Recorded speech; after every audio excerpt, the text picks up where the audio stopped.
नमस्कार।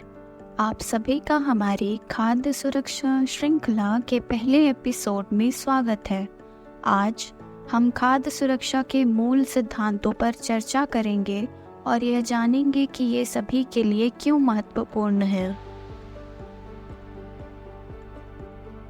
क्या आप जानते हैं कि असुरक्षित भोजन खाने से 200 से अधिक प्रकार की बीमारियां हो सकती हैं। पेट की छोटी मोटी समस्याओं से लेकर कैंसर जैसी गंभीर बीमारियां तक होने की संभावना है। इसके परिणाम बहुत गंभीर हैं, इसलिए खाद्य सुरक्षा को समझना और अभ्यास करना बहुत महत्वपूर्ण है। यह हानिकारक पदार्थों के कारण होने वाली खाद्य जनित बीमारियां, बीमारी और कुपोषण का एक दुष्चक्र पैदा कर सकती है। विशेष रूप से शिशु जो जन्म से 1 वर्ष तक की आयु में आते हैं, छोटे बच्चे, बुजुर्ग और कमजोर रोग प्रतिरोधक क्षमता वाले समूहों को प्रभावित करती है। भारत में हमारे पास समृद्ध और विविध प्रकार की खाद्य संस्कृतियां हैं, लेकिन हमें उपयुक्त खाद्य सुरक्षा उपायों की कमी का सामना करना पड़ता है। हमारे स्ट्रीट फूड में कई तरह के स्वादिष्ट विकल्प उपलब्ध हैं, लेकिन अगर इन्हें साफ सुथरे तरीके से तैयार नहीं किया जाए तो ये हमारे स्वास्थ्य के लिए हानिकारक हो सकते हैं।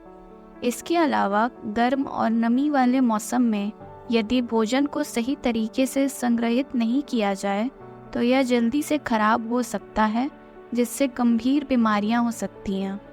इसलिए हमें खाद्य सुरक्षा के महत्व को समझना और अपनाना चाहिए ताकि हम सभी स्वस्थ रह सकें और हमारी खाद्य संस्कृति भी सुरक्षित रह सके। सौभाग्य से भारतीय खाद्य सुरक्षा और मानक प्राधिकरण FSSAI खाद्य सुरक्षा मानकों को स्थापित करने और लागू करने के लिए लगन से काम कर रहे हैं। हालांकि भोजन की सुरक्षा करना केवल नियामक संस्थाओं की जिम्मेदारी नहीं है। हम में से प्रत्येक व्यक्ति एक महत्वपूर्ण भूमिका निभाता है।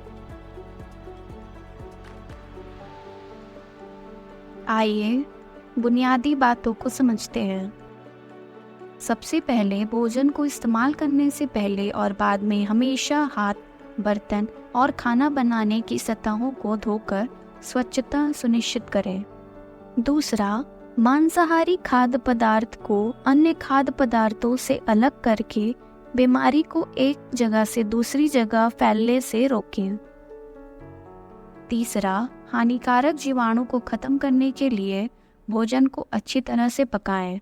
और अंत में जल्दी खराब होने वाले खाद्य पदार्थ जैसे दूध का सामान, मांस, समुद्री भोजन और पकाकर बचाए हुए भोजन को पकाने के 2 घंटे के भीतर रेफ्रिजरेट करें। इन खाद्य पदार्थों को ठीक से रेफ्रिजरेट ना करना जोखिम भरा हो सकता है। जीवाणु को बढ़ने से रोकने के लिए रेफ्रिजरेटर को 4 डिग्री सेल्सियस से नीचे और फ्रीज़र को -17 डिग्री सेल्सियस से नीचे रखना सबसे अच्छा होता है। ये सभी अभ्यास केवल सिफारिशें नहीं हैं, ये खाद्य जनित बीमारियों को रोकने में महत्वपूर्ण कदम है। चौंकाने वाली बात यह है कि विश्व स्वास्थ्य संगठन WHO के अनुसार दुनिया भर में हर साल लाखों लोग दूषित भोजन खाने से बीमार पड़ते हैं। ये आंकड़े केवल संख्याएं नहीं हैं, यह वास्तविक लोगों का प्रतिनिधित्व करते हैं, जिनमें भारत के कई लोग शामिल हैं जो असुरक्षित खाद्य नियंत्रण प्रथाओं के कारण खाद्य जनित बीमारियों से पीड़ित हैं। आज के लिए बस इतना ही। हमने खाद्य सुरक्षा की मूल बातें और यह इतना महत्वपूर्ण क्यों है इस पर चर्चा की है।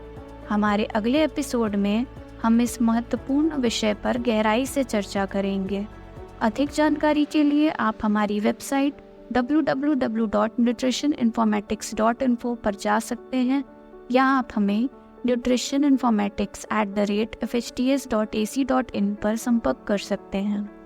और याद रखें, खाद्य सुरक्षा हम में से हर एक से शुरू होती है। सुरक्षित रहें। धन्यवाद।